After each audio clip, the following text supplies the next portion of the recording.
Hey everyone, this is Koru here, and today I'm reviewing a shitload of games, so let's get it started. The first batch of games are by a company named O Games or Oxygen Games, and first on the list is CID The Dummy for the Nintendo Wii and the Sony PSP. CID The Dummy is a pretty simplistic action-adventure title where you control a crash test dummy named Sid, who's grown tired of his mundane, boring life of crashing into the same thing every day just to test it out and make sure it's efficient. So he decides to rebel and go out on his own. Now, along the way, you'll encounter all sorts of different obstacles. There's random enemies, alarm systems, buzzsaws, lasers, electricity bolts, and all sorts of other craziness. Now, the game on the PSP and the Wii are pretty similar. The graphics are identical. Almost everything about it is identical, with the exception of the controls. The controls on the Wii version are not that great. They're pretty unresponsive. There's too much waggling going on, and half the time it doesn't work the way you want it to, which is a damn shame. But everything else, pretty much identical. Now, your character Sid can do all sorts of things. He has a gun which he can fire bullets off of. There's all sorts of power-ups to collect. You can do special moves like super sprint. You can sneak along walls to avoid alarm systems and various enemies. And there's a slew of different enemies too. There are some platform elements as well as some puzzle elements thrown into the game, which adds a nice touch to the game. But overall, I gotta say, it's just an average title. In terms of the genre, there are much better games out there. So anyone who's a fan of this genre, I would have to say, try it out. But I'm not urging you to go out and pick up a copy because it's average at best. It is a very challenging game, though. But if you want a challenge that's not based on broken controls, pick it up. Next up, we got Hysteria Hospital Emergency Ward for the Nintendo Wii. This game I actually enjoyed. This is a game where you control a guy or girl, whichever you prefer to choose, who just got their degree and is looking for work at a hospital for a nurse or a doctor. Now, after countless rejection letters from answering ads and the one ads and sending your resume around, you finally get a response and someone gives you a job. Now, what they didn't know, of course, is that your character is going to be hired in a crazy fucking hospital. Now, if I could describe this game in 2 words, it would be Diner Dash.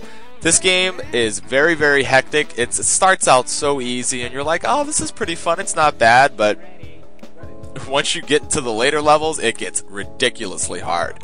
The game plays on a day-by-day style, and on each day, you have requirements, like how many patients you have to treat, so on and so forth. Now, you complete these goals, you'll get points which you can use to upgrade the hospital. You can purchase more beds and all sorts of other things, which of course makes the game even more hectic and crazy. Some patients can't be treated at the hospital, so you gotta send them away in the ambulance. You've got to do all sorts of things like drag them to the receptionist's desk, then over to the gurney. Then after they're all fixed up, you got to put the soiled linens in the laundry bin. You got to take their medical charts over to them, put them in the bed, etc., etc., etc. It just gets harder and harder and crazier and crazier. I'm not a fan of the genre at all, but I enjoyed the hell out of this game. So anyone out there, I'd recommend picking this one up. It's very simplistic, but very fun. Next, we have Up Hedgehog for the Nintendo DS, and oh god. Okay, Up Hedgehog is based on an old board game, and it's pretty much that on the DS. It's a board game. Now, I got too many problems with this game. I cannot stress enough the lack of sound during the game when you're actually playing the board game. There's no goddamn music. That's a problem. 2, there really isn't any tutorial. There's no real explanation of how to play the damn game. If you never played the board game before, you're not going to know what you're doing unless you refer to the instruction manual, which is literally 3 pages long, and even that doesn't explain a lot. Basically, from what I gathered, you're playing against other hedgehogs, and you have 5 hedgehogs that you have to get to the end of the goal, or the right side of the screen. You have to follow along flashing grids, and the whole point, the object of winning, is to get at least 3 of your hedgehogs over to that goal. There's no incentive to keep on playing. There is a multiplayer mode, but you don't unlock anything. There's really no replay value in the game whatsoever. The character voices are annoying, the graphics are shit, and overall I just wouldn't recommend it to anyone. It's very shallow, not enough detail is placed into the game, and they didn't really explain anything on how to play. So I'd say pass on this one. Next up, we have Pirates, Duels on the High Seas for the Nintendo DS. Out of all the games in this review, this is by far my favorite.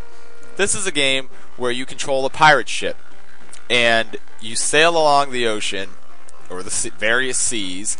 You have all sorts of locations that you can go to. It's a pretty lengthy campaign mode. And you just go around collecting booty. I like saying that, booty. Or treasure. And you defeat other pirate ships. Now, it's pretty fun when you can go around and you can destroy pirate ships that are docked at the port, which I think is hilarious. But it's a pretty fun game. The controls are very solid. The graphics are pretty nice. Not what I expected. I didn't expect this game to be very good at all, but it surprised me a hell of a lot. There's also a melee type mode where you can fight against countless other enemies and basically like a survival fight to the finish mode, which is a lot of fun. There's a nice map and everything. Everything's detailed. Not too much music during the gameplay, but you know, that's not so bad. Overall, this is by far my favorite title out of this review, so I'd recommend picking this up to anyone. Next up, we have PDC World Championship Darts for the Sony PSP. Well, what can I say about it? It's darts. You play as tons of different real-life characters real-life people who are from the Pro Dart Council, I guess that's what it stands for, and all your favorite dart pros are here, you know, if you know any of them. I sure as hell don't. But there's really not much I could say about it. I think this game would have been better suited for the Wii's motion controls, but the game's pretty simplistic to play, very difficult to master. I still have trouble with the bullseyes, but it's got nice graphics, the music's pretty decent. Overall, you know, it's a nice little dart game. Dart games are, you know, simplistic, but they are fun. So if you're a fan of darts, or you know, just wants a casual game to play, I'd recommend picking it up.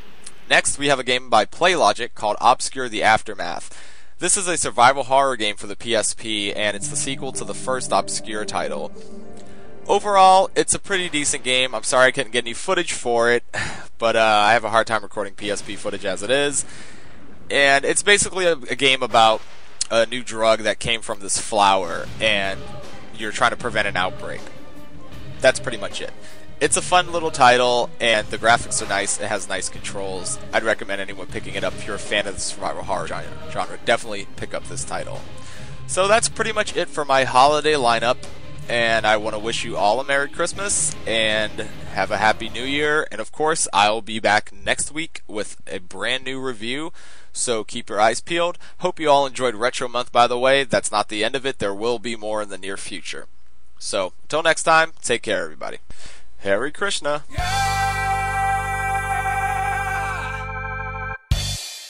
Oh, and in case anyone was wondering, no, I'm never reviewing that horrible, shitty Christmas game.